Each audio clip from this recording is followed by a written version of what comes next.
What do you do when it's your time to mourn, to cry, to grieve? Grief can be a lonely road. Where does it start and where does it end? Join us on this intimate journey of discovery, healing, and transformation. This documentary will explore the many facets of grief.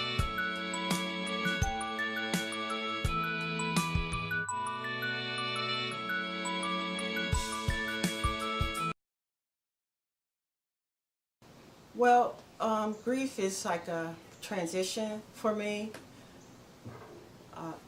That's the way I look at it.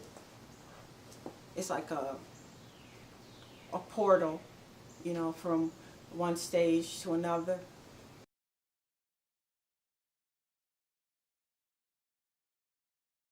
Well, I experienced grief prematurely, I would say. I am the sixth of seven kids, and back in my hometown of Cleveland, Ohio, I I was I think a senior, or I was upperclassman in college for my undergrad, and I had an internship, and I was very proud of that. Having an internship, I was the first, my family to go to college. And it was our first internship. So I would remember going home that day from work, and I had this strange feeling like in my gut, and when I got home and changed and everything, I heard my mother scream downstairs, and I ran downstairs, and she said they shot Clint, and Clint was my oldest brother. He was 35. He had just had a daughter. She was a year-old wife, and he'd take his on his days off, he would play basketball at one of the local parks, pickup game, because he wanted to, he thought he had, pretty legs, so he wanted to keep in shape. He got this little kid, and he had two other daughters too, so he wanted to, still be active, so he played basketball. So, so my mother said we have to, go to the hospital. So I drove to the hospital, and eventually friends and family in the 10s and 20s, they came, and they filled up the waiting room, to find out. And it went into the evening, they were doing surgery. And what had happened was he was playing basketball, and he was going up for a basket, and a drive-by shooting occurred. And as he was going up, he was hit. See someone just shooting a shotgun out of a van, moving van. They weren't even aiming at him. He had nothing to do with it, but it was a part of some initiation or something. Some probably early gang activity, or some. I'm not even sure. But and so they got into the hospital, and they were doing surgery on him. Yeah, and the doctor came out. I remember his scrubs being covered in covered in blood, and he said that he couldn't save him. He was gone. I was numb. It was disbelief, and I was sitting next to his three girls, and my mother. I looked at her, and I didn't feel anything really. I just wanted to leave. I wanted to take something, so I took one of the hospital blankets. I felt that, I deserved that. So It was my birthday, and that occurred on my birthday. So that's why, I took the blanket, I went into the restroom, and I just sat in there for a while. So it was actually like a day of celebration. You said your mama was in the kitchen, and he was probably going to do a game of pickup and come home when y'all were going to celebrate. A cake, or get a cake or something like that. And So, but that never occurred. But the following week was really horrible. I remember I was working as an intern for the city of Cleveland, and I didn't even call in the next day. They called me because they had it on the news, and they said just take the week off. So I did, and it was hard. It's horrible.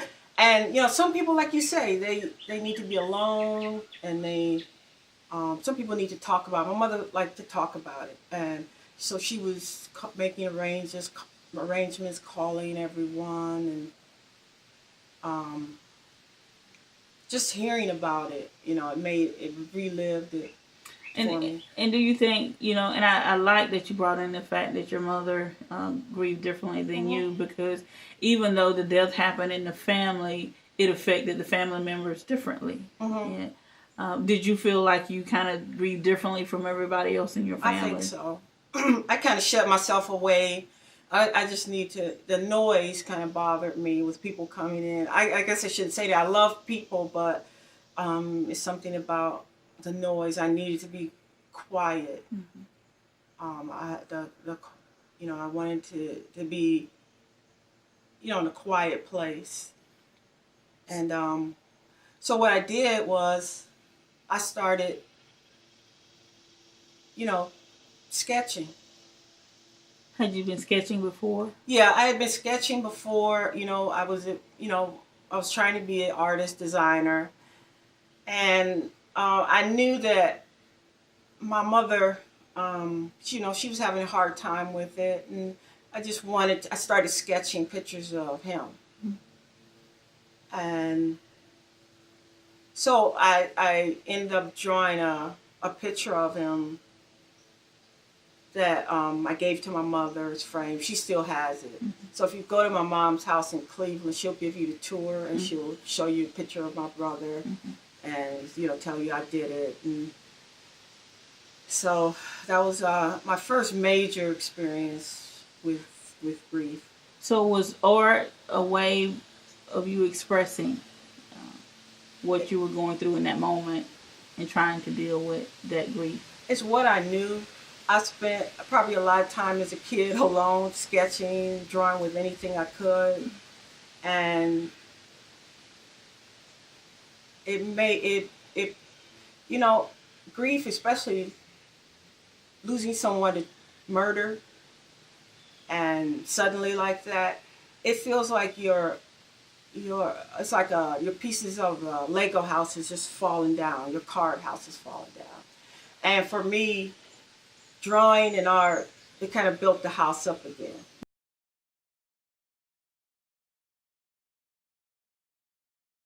My brother wasn't valued in that second. That bad person took his life. But I gave all of my talent, all my training, all my ability to honor my mother and my brother. And so it made him, it was a way of honoring my family too, and saying this is what we are, this is who we are. I found balance. I found that this is important. People respond to this artwork, and I need to share it. I need to do more of this. So people started asking me to do art of their loved ones that they had lost. They would come to my mom's house and see the painting, I'd see the drawing, and they would ask. And then I would see that look in their face when I gave them the artwork. They would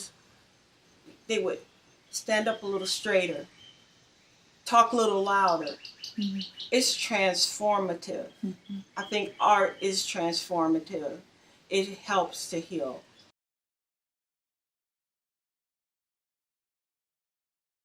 Do what you love doing. Do what makes you whole. Do what makes you whole again.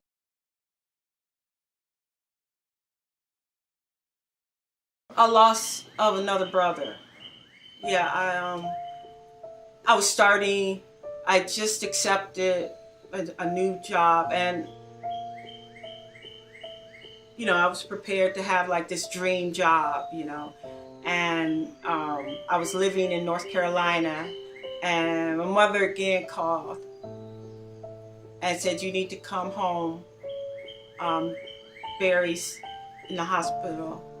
And so I drove 10 hours to Cleveland, went straight to the hospital, and I talked to the nurses, and I said I need to see his x-rays, things like that. He had a brain tumor.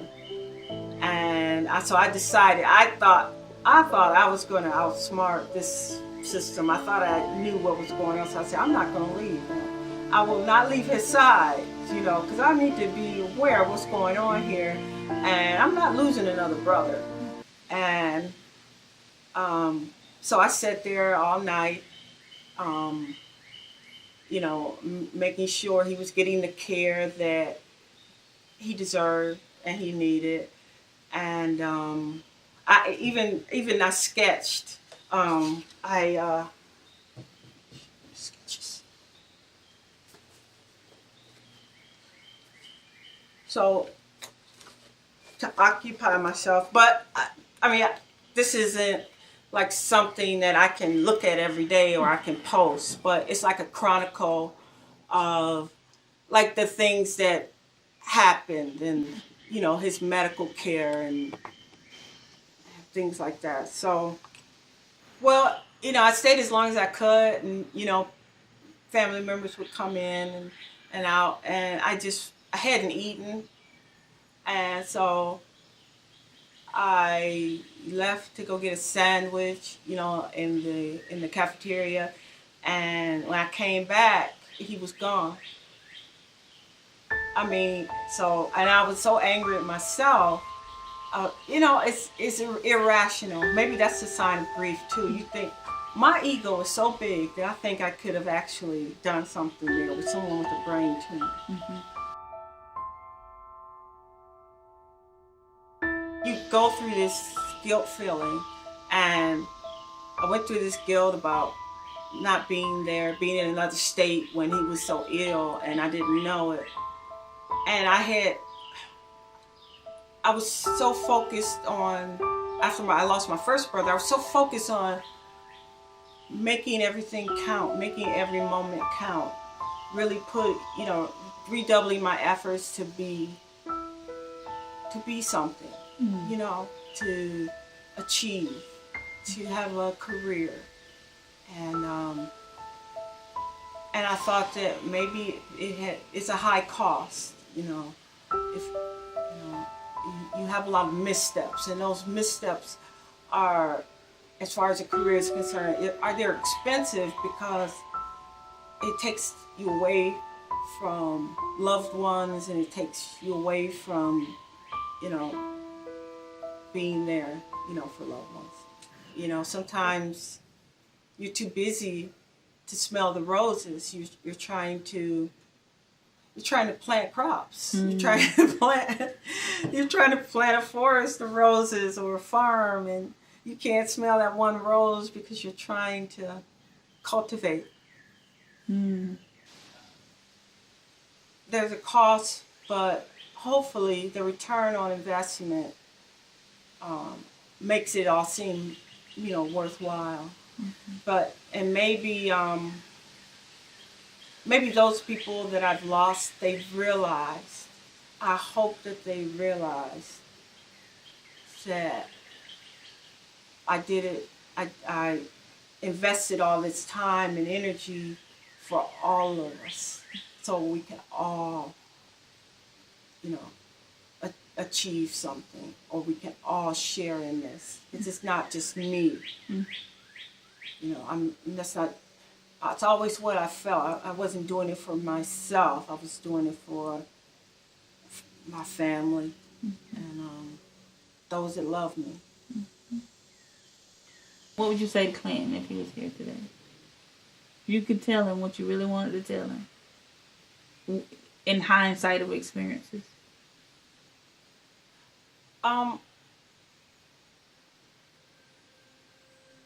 I would thank him. I would thank him for being that presence, being my big brother, showing me what a man is supposed to be. I've had, and it's so ironic, I've had the most beautiful men in my life. My father, my brothers, friends, and when I think of a good father, when I think of a good man, that's, I see my brother. I see my brothers. They were really good guys. So you would tell Clinton, thank you. Thank you. Thank you for being that force. Because even though they weren't, I didn't see them, as much as I could have, knowing I had a big brother that was a cook and, taking care of his girls and being a good father and trying to be a good brother to bratty kids. So, sounds like you were very proud of him. I was, yeah. Do you think he'd be proud of you now? I think so. I hope so. The question, are you proud of you? It's hard to feel pride these days. I'm just getting through. I'm coming through another episode of grief. I'm pretty early in that. So speaking of that, so you lost your Clinton and you lost your other brother. What was his name? His name was Barry. Barry, Clinton Barry. And then you said you're just now also going through another episode of grief. And who would that be with? That's my, I lost my father in January. He had a bout with Alzheimer's. Mm-hmm. But, what's so selfish about it? It's a selfish thing because he passed at 94. Mm-hmm. But he was so active. He was so,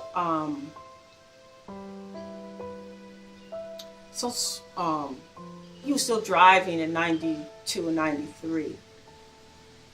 But I still wanted more. Mm. He had me later in life, so he's always been like the old father, And I didn't come to appreciate him until I was like in my adulthood. That's when we spent a lot more time together. Mm-hmm. Is that his picture there that you have? Yeah, this is his picture. This was in the... Wow. I don't know how old he was here, but he had hair, so he was probably... He was quite handsome. Oh, thank you. He, as long as I can remember, he was bald. Oh, really? Yeah. So, I didn't know this daddy. You didn't know? That was probably before your time. Yeah. Mm-hmm. And then is this another picture here of your father? This is and that's I just recently did this. I've been working on this. I know it's a small painting, mm-hmm. but maybe I can make bigger paintings from this. I feel like I have to just... That's beautiful. What inspired that? Was that a picture? Because it looks like I can see the background of a sky in the back. And what was the inspiration around that particular shot? Well, it was taken from a photograph that I had made.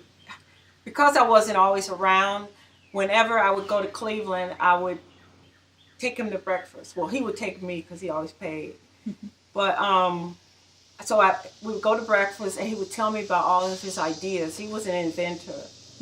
And he would show me his inventions and his ideas and things that he was so happy that I was using some of these ideas in my work, mm-hmm. and that I had the ability to like get patents and things like that. So he was really happy, and he was showing me his one pen idea that he had. And so what do you do? What is your profession? I'm a industrial designer. I started out as a designer, and I kind of morphed with some more degrees into a human-computer interaction kind of designer. So I bet y'all had some very stimulating and interesting conversations then. Yeah. Good. And he was kind of the reason that I went into this field, because so everything is connected for me, because he loved technology, he loved computers, but he had a hard time with bad eyesight and working a computer. It was so complicated, as far as the bad eyesight. Mm-hmm. And computers today are designed for someone who's 90. And so I wanted to dedicate my career to making things usable for older people that love technology. He loved technology. So I went into this other career arc, and because of him, because I wanted to change the way things were being done, to improve the way interfaces, design, things around us all. Yeah.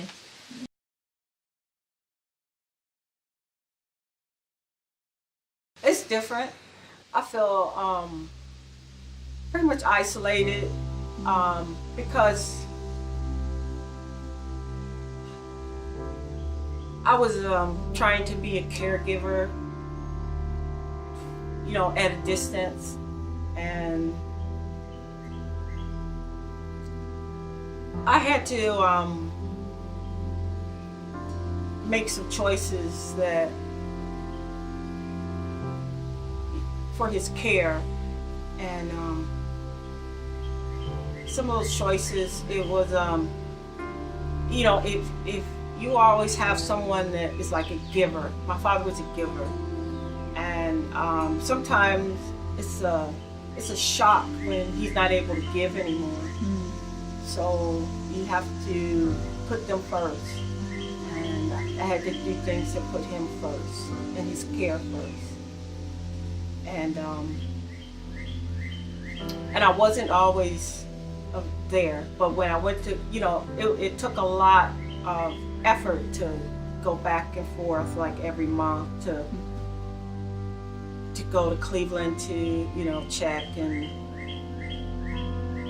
it's a strain, and for the past like couple years that's been my life, going back and forth to Cleveland to monitor, care for, set things in place. And but I know every time I saw him, he told me how happy he was for me, how proud he was for me and of me, and everything he asked me to do for him, I did. And he told me that he was glad that I was there, and I was able to do the things that he needed done.